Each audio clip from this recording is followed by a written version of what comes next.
Good morning, students. Welcome to the statistics class. In the previous classes, I had explained to you regarding the frequency distributions, and I have told you the types of frequency distribution, and also I have solved some problems, or I have given you some examples of how to form a frequency distribution. Okay, and how to form a discrete frequency distribution and how to form a continuous frequency distribution is what I had explained to you in detail, taking some examples. Okay, now in this chapter there is another concept that we need to understand, right? What is that concept? Is tabulation. So till here, students, all about classification got over, students, and now we need to study about the second part of this chapter, which is called as tabulation. Now, what is this tabulation? Okay, what do you mean by this tabulation? Okay, right, whenever we get the data, okay, the data in hand, what is that we need to do? We need to classify it.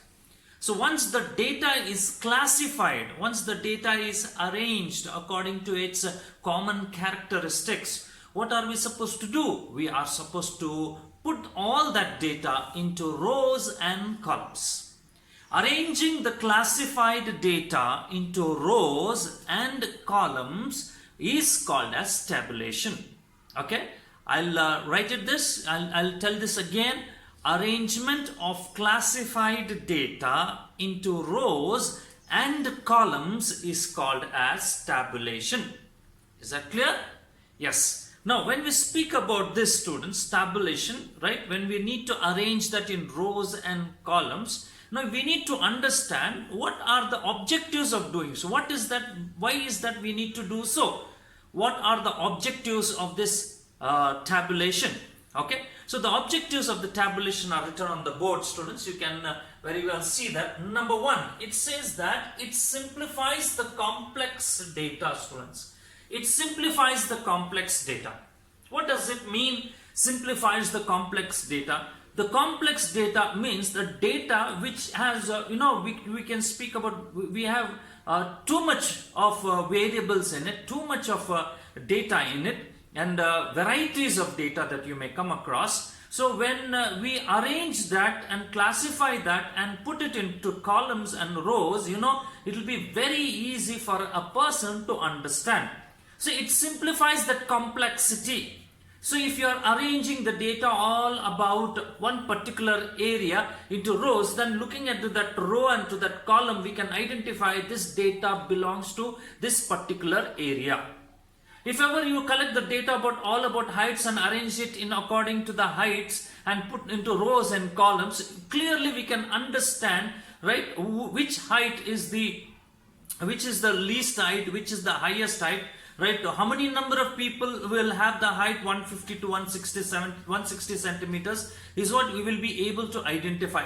It simplifies the complexity of the data. That's what it means, right? The data which has too many characteristics, the data which has too many variables in it, right? Such type of a data, when we arrange it in rows and columns, it will be very easy to understand, simple to understand for any common man. That is the reason why the first objective says it simplifies the complex data. The second one says it facilitates, to facilitate comparisons, they said, students. Okay, to facilitate comparisons. Yes, of course. So when we represent the data into rows and into columns, we can easily identify or compare, right? Between the rows itself is to compare, we can compare. Between columns also we can compare, right? Between, when we arrange the data according to areas, so one particular area this is the data that we have, in the other particular area we have another type of data, then comparisons can be done.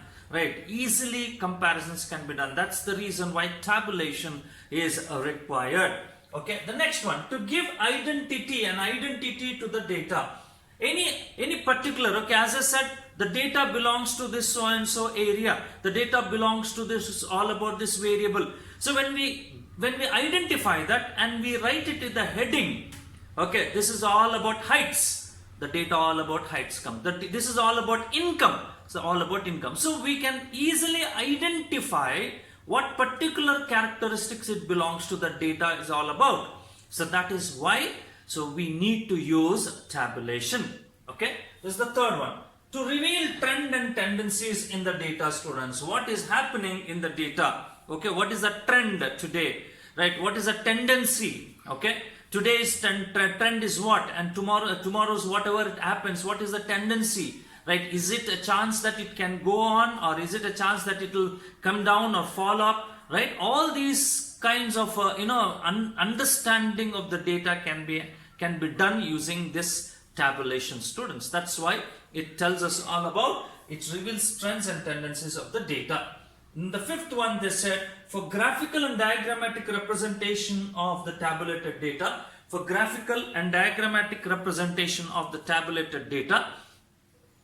we need to have tabulation. The next step, after doing this tabulation, it will be very easy for us to do graphical representation, for us to do diagrammatic representation. It will be very easy, students. Okay, so this is the reason why we need to do the tabulation. So what are the objectives of it? Number one, it simplifies the complex data. Number two, to facilitate comparison. Number three, to give an identity to the data, to reveal trend and tendencies of the data. And the fifth one is for graphical and diagrammatic representation. A tabulated data is essential, students. Okay, and now once we know about this tabulation, students, how to do it, now it is also or equally important for us is how to form this tabulation.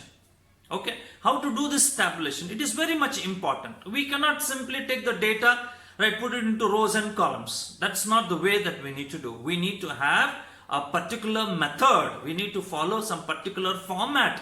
We need to follow some principles what they have given to us. So it is an art. Again, I could say making a table, right, is an art. Right, statisticians, right, will be easy. Will have will have that knowledge in understanding regarding the characteristics available. Based on the characteristics, we can form the rows and columns, the row headings and the column headings, and that's how we can make the table, students. Okay, so it is important for us, as you are a budding statistician, as you are the one who is learning statistics, it is very much important for you to learn, right, how to form a table, students. How to form a table.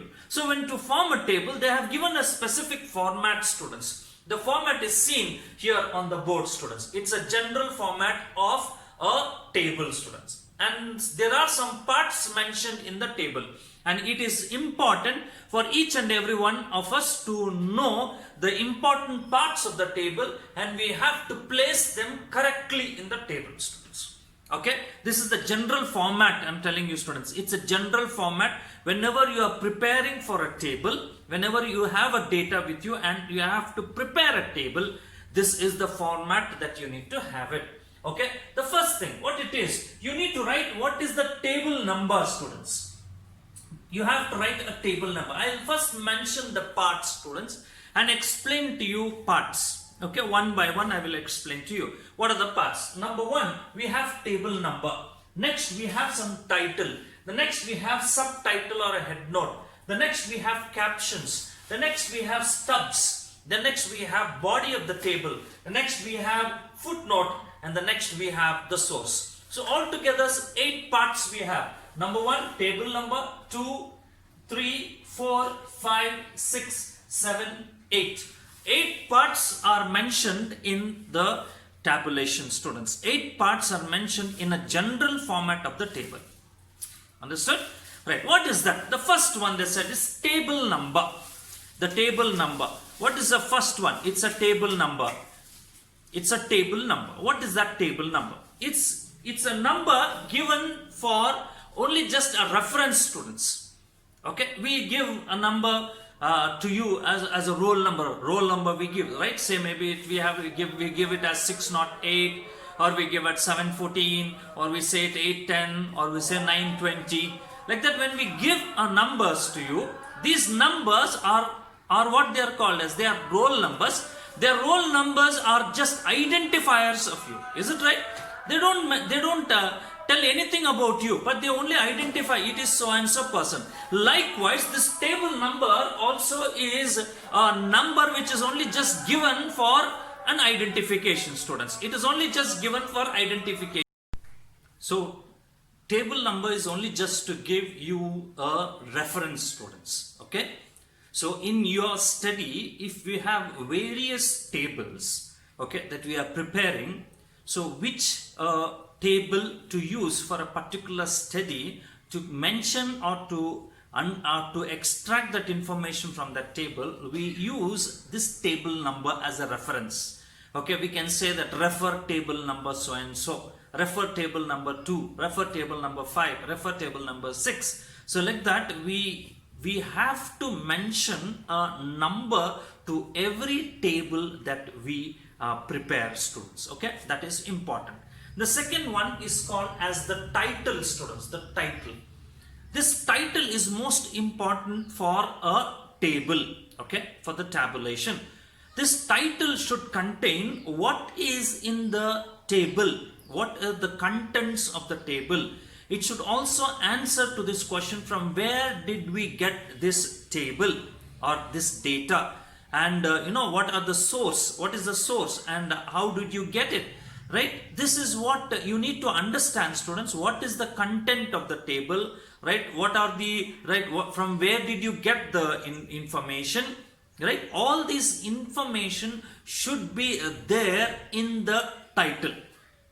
Okay, when we read any table, students, when we see any table, above the table only the title should be written, students.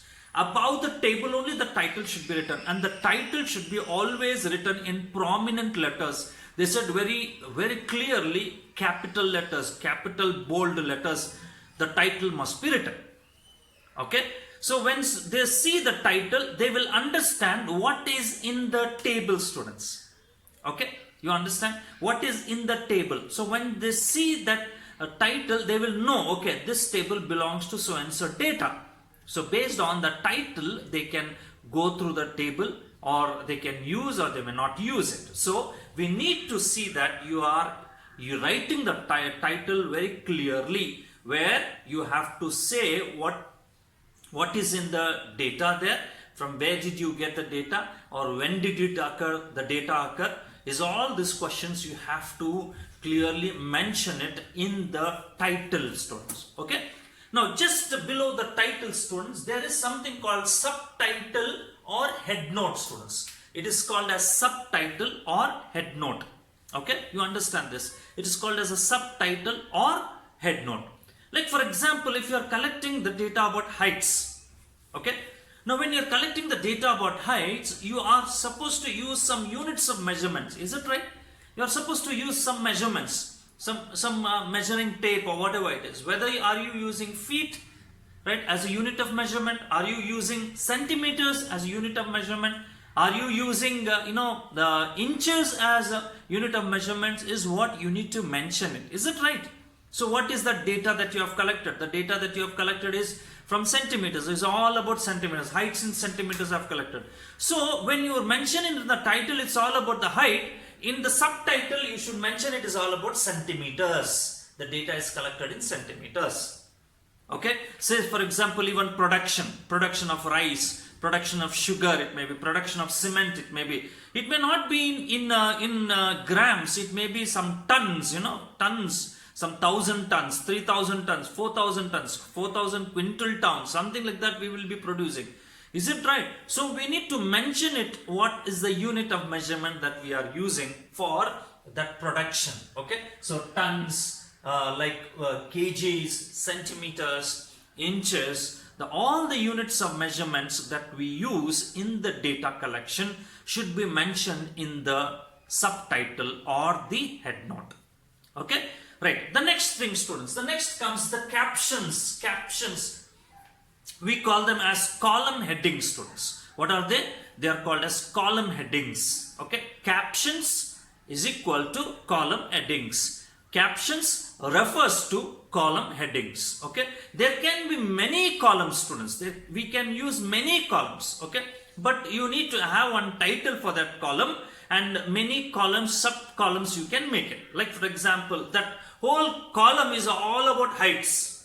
You have the data in column that you represent is all about heights. So what you can do is in the first sub column, you can group it as 140 to 150 centimeters. Like that. The next sub column 150 to 160 centimeters. Like that you can have numerous sub columns, students. Okay.